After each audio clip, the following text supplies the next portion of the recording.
Jadi Allah ciptakan kita sebab Allah ingin sesuatu daripada kita.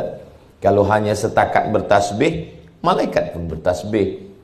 Kalau setakat ingin berkata baik, bercakap baik, berbuat baik, malaikat lebih baik daripada kita. Tapi mereka baik kerana tak ada hawa nafsu. Sedangkan kita, walaupun ada hawa nafsu, kita boleh tetap baik. Maka kalimah yang paling tinggi, paling mulia adalah tasbih. Itulah mengapa dalam sembahyang, waktu rukuk tasbih, subhana rabbiyal azimi wa bihamdih. Waktu sujud pun tasbih, subhana rabbiyal a'la wa bihamdih. Sebab tasbih adalah ucapan malaikat. Sekarang ni Al-Quran dah habis turun semua. Al-yawma akmaltu lakum dinakum wa atmamtu alaikum ni'mati wa raditu lakumul islam madinah. Habis ayat 30 juzuk, 124 surat, habis semua sudah. Lalu apalah kerja malaikat Jibril? Kata orang bertanya. Tugas malaikat membawa hujan, membawa rahmat, mencabut nyawa. Sebenarnya tugas utama dia adalah bertasbih. Begitu yang ada dalam Quran. Wa nahnu nusabbihu. Makanya amal kita semasa tawaf adalah tasbih. Subhanallah walhamdulillah wa la ilaha illallah wallahu akbar.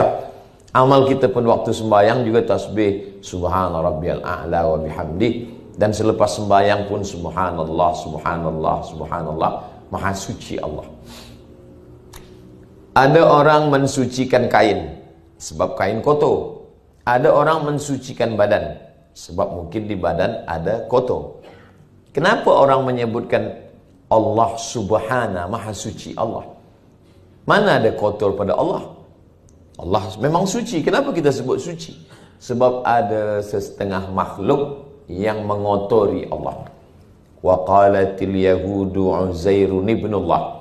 Orang Yahudi berkata Allah punya anak, nama anaknya Uzair. Wa qalatil nasara al-masih ibnullah. Mereka mengatakan pula lagi Allah punya anak, nama anaknya Masih.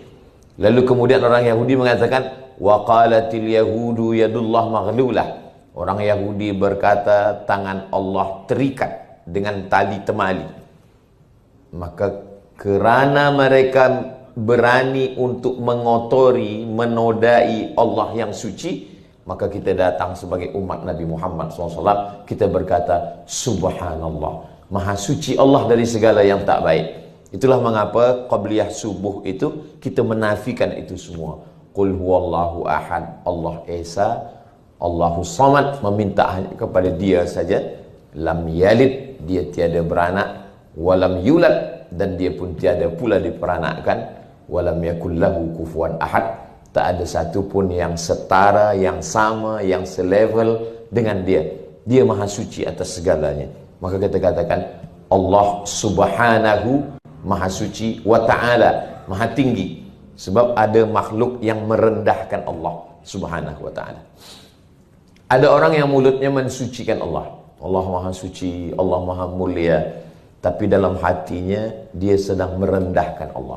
Manakala dia ragu tentang rezekinya, dia ragu tentang jodohnya, dia ragu tentang macam mana hidup dia tua, dia ragu. Maka keraguan ini sebenarnya datang daripada dua. Yang pertama, fikiran manusia. Yang kedua, bisikan syaitan. Jadi kita ini ada namanya hadithun nafsi, yang berbisik-bisik di dalam hati. Kalau mulut kita boleh hentikan, kita boleh berhenti bercakap. Tangan, kaki kita boleh hentikan.